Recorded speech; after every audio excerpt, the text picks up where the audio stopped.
আপত্তি নেই। আমাদের যেটা মূল বক্তব্য সেটা খুব স্পষ্ট। আমি হরিয়ানার পানিপথে গিয়ে সেখান থেকে এই দাবি করেছিলাম। আমি গত বছর কোভিডের সময়তেও এই দাবি করেছিলাম।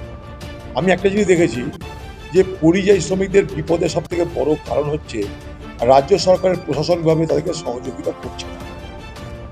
মনে করুন কোন পরিযায়ী শ্রমিককে জিজ্ঞাসাবাদের জন্য ডেকেছে পুলিশ, ডাকতে পারে, আমাকেও ডাকতে পারে।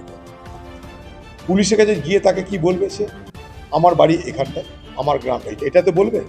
এবার ওখানকার পুলিশ যখন এখানকার পুলিশকে জিজ্ঞেস করছে, এরা কোনো জবাব দিচ্ছে না। ফলে ওই পরিযায়ী শ্রমিক যারা পশ্চিমবঙ্গের পরিযায়ী, তারা কিন্তু পশ্চিমবঙ্গের প্রশাসনের উদাসীনতার কারণে তারা কিন্তু সেখানটায় অত্যাচারের শিকার হচ্ছে। সেজন্য আমার বক্তব্য একটাই, সেটা যে পরিযায়ী শ্রমিকদের জন্য রাজ্য সরকারের পক্ষ থেকে একটা পরিচয়পত্র ইস্যু করা হোক। সেই পরিচয়পত্র অনুযায়ী রাজ্যের প্রশাসন তৎপর থাকুক। সেই পরিযায়ী শ্রমিকের কোথাও যদি আটক করা হয় বা জিজ্ঞাসাবাদের জন্য ডাকা হয়, সেই পরিযায়ী শ্রমিক বলবে এটাই আমার অ্যাড্রেস, আপনি জেনে নিতে পারেন। এইটাই একমাত্র পরিযায়ী শ্রমিকদের রিলিফ দিতে পারে, তাদেরকে রক্ষা করতে পারে। ওখানকার ডিএম এখানকার ডিএমকে কথা বলবে, ওখানকার এসপি এখানকার এসপিকে কথা বলবে, ওখানকার মুখ্য সচিব এখানকার মুখ্য সচিব কথা বলবে। এটাই তো হওয়া উচিত। ওখানকার মুখ্যমন্ত্রী এখানকার মুখ্যমন্ত্রী কথা বলবে, বা এখানকার মুখ্যমন্ত্রী ওখানকার মুখ্যমন্ত্রীর কথা বলবে। আমি নিজে পরিযায়ী শ্রমিকদের কাছে গিয়ে এই অভিজ্ঞতা আমার হয়েছে। এটা হচ্ছে তার পিছনে অনেক কারণের মধ্যে একটা মিসকমিউনিকেশন, অর্থাৎ যোগাযোগের প্রবলেম হচ্ছে, কথাবার্তা লেনদেনের প্রবলেম হচ্ছে। আর পশ্চিমবঙ্গ সরকার এবং তৃণমূল চাইছে এই বিষয়টা বেঁচে থাক। পরিযায়ী শ্রমিক তার সঙ্গে বাংলা বাঙালি জুড়ে দিয়ে এই যে একটা ন্যারেটিভ তৈরি করছে, এ বাংলায় আমরাই রক্ষা কর্ত্রী, এ বাংলার আমরাই ভালো চাই, এই যে একটা ঢপের কীর্তন তৈরি করছে, এই ঢপের কীর্তনটা তৈরি করতে তাকে এটাই আশ্রয় নিতে হচ্ছে যে এই পরিযায়ী শ্রমিকের দুর্দশাকে পশ্চিমবঙ্গের মুখ্যমন্ত্রী মমতা ব্যানার্জি পুঁজি করতে চাইছে।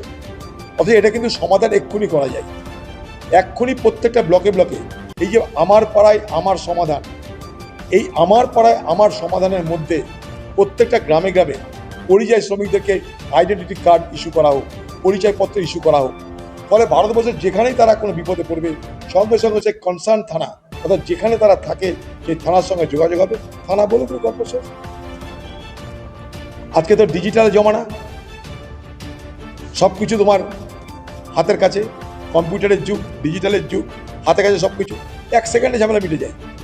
আমি এটা নিজে পরখ করে দেখে রাজ্য সরকারকে আমি দাবি করেছি, পরিযায়ী শ্রমিকদের প্রত্যেকটা পরিযায়ী শ্রমিককে একটা করে পরিচয়পত্র ইমিডিয়েট দেওয়ার ব্যবস্থা করা হবে।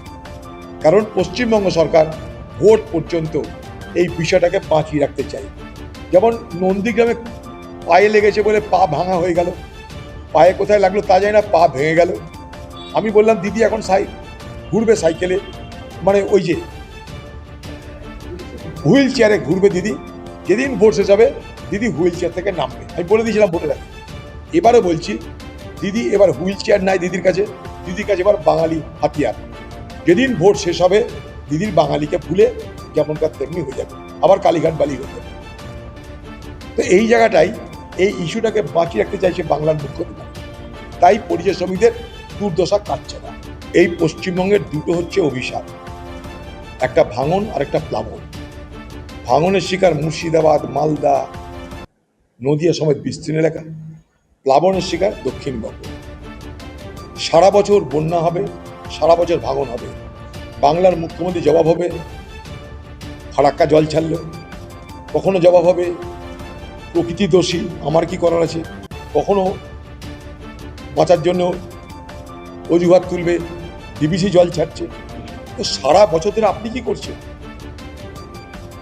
ডিবিসি যদি জল ছাড়ে, ফারাক্কা যদি আপনার ইচ্ছাকৃতভাবে জল ছেড়ে মানুষের বিপদ ঘটায়, তাহলে আপনি, আপনার এমপি, আপনার সরকার এতদিন চুপ ছিলেন কেন? এখনো বলছেন আপনি বন্যা দেখতে গিয়ে ঘাটালের জন্য টাকাটা দেওয়া হয়ে গেছে। আরে ঘাটালের জন্য টাকা দেওয়া হয়েছে, কিন্তু ঘাটাল হয়ে পড়ে আছে কেন? ব্যর্থতা কার? এই ভাঙন, এই প্লাবন ঠেকানোর কাজ শুরু হবে বর্ষাকালে। টাকা মাটি, মাটি টাকা, রামকৃষ্ণ দেব বলে গেছিলেন। দিল্লির দিদির নেতৃত্বে এ বাংলায় ভাঙন আর প্লাবন ঠেকাতে এই তত্ত্বটা খুব বাস্তবায়িত হয়। টাকা মাটি, মাটি টাকা। টেন্ডার হবে, মাটি পড়বে, লুট হবে, ঘরে চলে যাবে। আবার মানুষকে 1 বছর অপেক্ষা করতে হবে, কবে তার জমি যাবে, ঘর যাবে, বাড়ি যাবে। দেখুন, ভাঙনে মানুষের ঘর চলে যায়, জমি চলে যায়, সেটা কিন্তু ফেরত আসে না, অর্থাৎ সর্বশান্ত হয়ে যায়। প্লাবনে ঘর নিশ্চয়ই চলে যায়, জমিটা তো থেকে যায়, ফিরে আসার সুযোগ থাকে। তাই আমি প্রস্তাব দিয়েছিলাম পশ্চিমবঙ্গ সরকারকে যে অনেক ভেস্টের জমি আছে, অনেক পতিত জমি আছে, যে সমস্ত এলাকায় ভাঙন হচ্ছে সেখানকার মানুষদেরকে, যারা ঘর বাড়ি হারিয়েছে গঙ্গার গর্ভে, পদ্মার গর্ভে, তাদের জন্য যে সমস্ত পতিত জমি আছে, ভেস্টেড ল্যান্ড, সেখানে থেকে বসবাসের জন্য জায়গা দেওয়া হবে এবং ঘর করার টাকা দেওয়া হবে। এটা বাঁচার একটা রাস্তা। পশ্চিমবঙ্গে কিন্তু এগুলো হবে না, এখানে রাজনীতি হবে। এখন দিদি মনে হেলিকপ্টার নিয়ে আসেন, দেখতে আসবে হয়তো, আমার জানা না, আমি ছিলাম না। দিদি হয়তো হেলিকপ্টার নিয়ে আসবে, ছবি টবি আঁকবে, কবিতা লিখবে, পুজো আসছে, পুজোর আগে ভাঙন দেখে, প্লাবন দেখে একটা কবিতা দিদি আসতেই পারে, আপাং আপাং ঝপাং একটা কবিতা আসতেই পারে দিদির, হয়তো কবিতা লিখবে দিদি।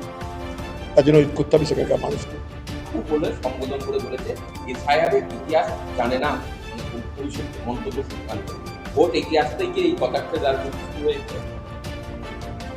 আচ্ছা, যদি এসআইআর নিয়ে রাহুল গান্ধীর কথা কোনো মূল্যই না থাকে, তাহলে এত বিজেপি দলের মধ্যে এত চঞ্চলতা কিসের? ভারতবর্ষের নির্বাচন তো আজ থেকে হচ্ছে না, 51-52 সাল থেকে হচ্ছে। কোনোদিন কোনো সরকার, কোনো পার্টি এভাবে নির্বাচন কমিশনের তরফদারি করে তার হয়ে ওকালতি করতে দেখেছেন? দেখছেন কাকে? দিল্লিতে মোদিকে, বাংলায় দিদিকে। বোঝার চেষ্টা করুন, দিল্লিতে মোদিকে, বাংলায় দিদিকে, উভয় কি করছে?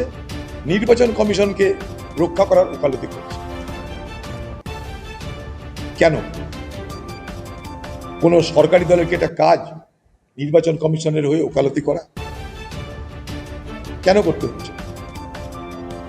কারণ উভয়েরই প্রয়োজন নির্বাচন কমিশন, তাই করতে হচ্ছে। আর আপনাদের প্রয়োজন কি? রাহুল গান্ধীর বক্তব্য, একটা মানুষ একটা ভোট, একটা মানুষের একটা ভোট। রাহুল গান্ধীর বিষয়টা কিন্তু আজ সারা ভারতবর্ষে চর্চিত এবং বিশ্বেটা আলোচিত হচ্ছে। ব্যাপারটা সহজ সরল নয় অত। তার জন্য বিজেপিকে পালা করে রাহুল গান্ধীর বক্তব্যের বিরোধিতা করতে হচ্ছে। নির্বাচন কমিশন যেন মনে হচ্ছে বিজেপি পার্টির মুখপাত্র। তোমার বিরুদ্ধে অভিযোগ, প্রেস কনফারেন্স করে তার জবাব দিচ্ছ না। তুমি তো স্বাধীন সংস্থা, তোমার দায়িত্ব মধ্যে পড়ে না এটা। নির্বাচন কমিশন যেটা সরকারের জবাব দেওয়ার কথা, নির্বাচন কমিশন জবাব দিচ্ছে। নির্বাচন কমিশন লিখিত জবাব দিই, তোমার কাছে লিখিত প্রতিবাদ হলে লিখিত জবাব দাও। তুমি প্রেসকে ডেকে নির্বাচন কমিশন যদি রাজনৈতিক দলের মতামতের বিরোধিতা করে কোনো বক্তব্য রাখে, তাতে প্রমাণ হয় যে নির্বাচন কমিশন ক্রমশ একটা রাজনৈতিক প্রতিষ্ঠানে রূপান্তরিত হচ্ছে।